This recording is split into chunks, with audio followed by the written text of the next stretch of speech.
सुप्रभात बच्चों। आज मैं सुधा अस्थाना 10th क्लास के स्टूडेंट्स के लिए उपसर्ग एवं प्रत्यय लेकर उपस्थित हुई हूँ। सर्वप्रथम मैं आपको उपसर्ग समझाऊंगी, उसके बाद मैं प्रत्यय समझाऊंगी। आप अच्छी प्रकार से समझिएगा।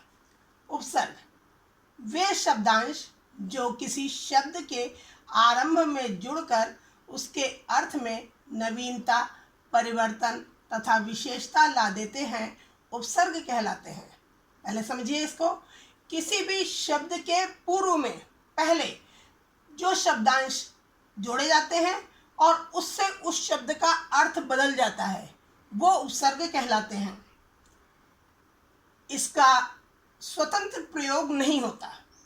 ये उपसर्ग हैं, इनको स्वतंत्र प्रयोग करना चाहें तो नहीं हो सकता। अधि, अप, अनु इस तरह से नहीं, इनके साथ ही शब्दों के साथ जोड़कर ही इनका प्रयोग होता है। उपसर्गों का विशेष महत्व यह है कि इनकी सहायता से अनेक प्रकार के शब्द एवं रूप बनते हैं। हिंदी में उपसर्ग 3 प्रकार के उपसर्ग प्रयोग में आते हैं। पहला संस्कृत के उपसर्ग, दूसरा हिंदी के उपसर्ग और तीसरा अरबी, फारसी आदि विदेशी भाषा से आए हुए उपसर्ग।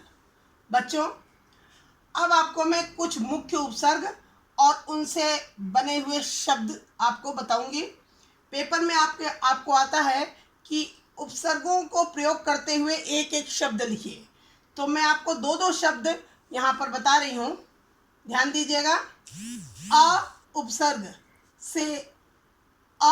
से निर्मित होने वाले 2 शब्द हैं, अविश्वास, अलिखित। मूल शब्द क्या है? विश्वास। इसमें क्या है? लिखित। इसके साथ अ उपसर्ग को पहले जोड़ा गया है। अविश्वास हो गया, अलिखित हो गया।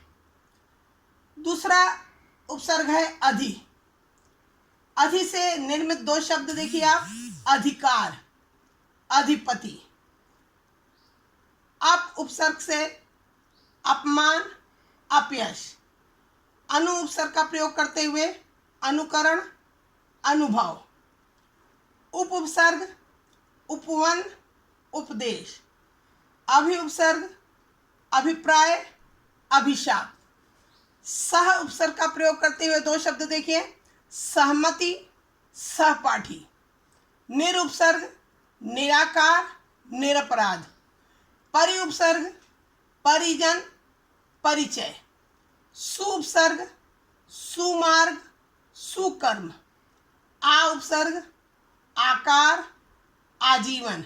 और कु उपसर्ग का प्रयोग करते हुए 2 शब्द हैं आपके, कुमाता और कुपुत्र। अब पेपर में आपको आएगा कि उपसर्गों का प्रयोग करते हुए एक एक शब्द लिखिए, तो मुझे उम्मीद है कि आप अच्छी प्रकार से लिख लेंगे। अधि, अनु, अभि, निर, सु, ये सब इम्पोर्टेंट उपसर्ग हैं जो आपको पेपर में आते हैं। अब हम पढ़ेंगे प्रत्यय। प्रत्यय को अच्छी तरह समझिए। वे शब्दांश जो किसी शब्द के अंत में जुड़कर उसके अर्थ में नवीनता तथा विशेषता ला देते हैं, प्रत्यय कहलाते हैं। अभी आपने उपसर्ग पढ़ा था। उपसर्ग में आपने पढ़ा कि शब्द के पहले जो जुड़ता है वो उपसर्ग कहलाता है। प्रत्यय में क्या है? किसी भी शब्द के अंत में, बाद में जब शब्दांश जुड़ता है और उसके अर्थ में परिवर्तन या नवीनता आती है, उसे प्रत्यय कहते हैं। अब देखिए, प्रत्यय 2 प्रकार के होते हैं। पहला है कृत प्रत्यय और दूसरा है तद्धित प्रत्यय। कृत प्रत्यय किसे कहते हैं? क्रियाओं के धातु रूप के बाद लगने वाले शब्दांशों को कृत प्रत्यय कहते हैं।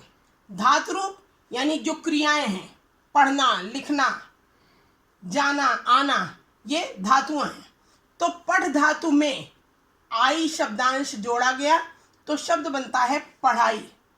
दूसरा है तद्धित प्रत्यय। धातु के अतिरिक्त संज्ञा, सर्वनाम, विशेषण आदि शब्दों में जुड़कर नवीन शब्दों की रचना करने वाले शब्दांशों को तद्धित प्रत्यय कहते हैं। जैसे भला शब्द में आई शब्दांश जोड़कर भलाई शब्द निर्मित हुआ है। अब मैं आपको कुछ मुख्य प्रत्यय और उनसे निर्मित शब्द आपको समझाती हूँ। जैसा कि आपको पेपर में आता है कि इन प्रत्ययों में से 2-3 प्रत्यय आपको आएंगे पेपर में, कि उनका प्रयोग करते हुए एक एक शब्द लिखिए। आप इसे अच्छी तरह समझिएगा। आई प्रत्यय का प्रयोग करते हुए 2 शब्द है, लिखाई, पढ़ाई। वट प्रत्यय का प्रयोग करते हुए बनावट, सजावट।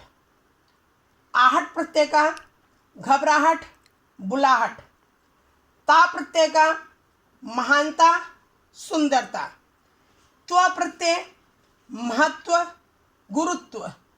वां प्रत्यय 5वां, 7वां। पन प्रत्यय का प्रयोग करते हुए बचपन, भोलापन। वा प्रत्यय का प्रयोग करते हुए पछतावा, बुलावा। अब आप, उम्मीद है पूरा अच्छी तरह समझ में आ गया होगा आपको। अच्छी तरह से ये आपको समझना है कि उपसर्ग किसी शब्द के पहले जोड़े जाते हैं और अर्थ में परिवर्तन होता है, और प्रत्यय शब्द के बाद में जोड़े जाते हैं तब अर्थ में परिवर्तन होता है। बच्चों, इसके साथ ही लॉकडाउन के पीरियड में आप अच्छी प्रकार से घर पर रहिए, पढ़ाई करिए और अपने सकारात्मक सोच को बनाए रखिए।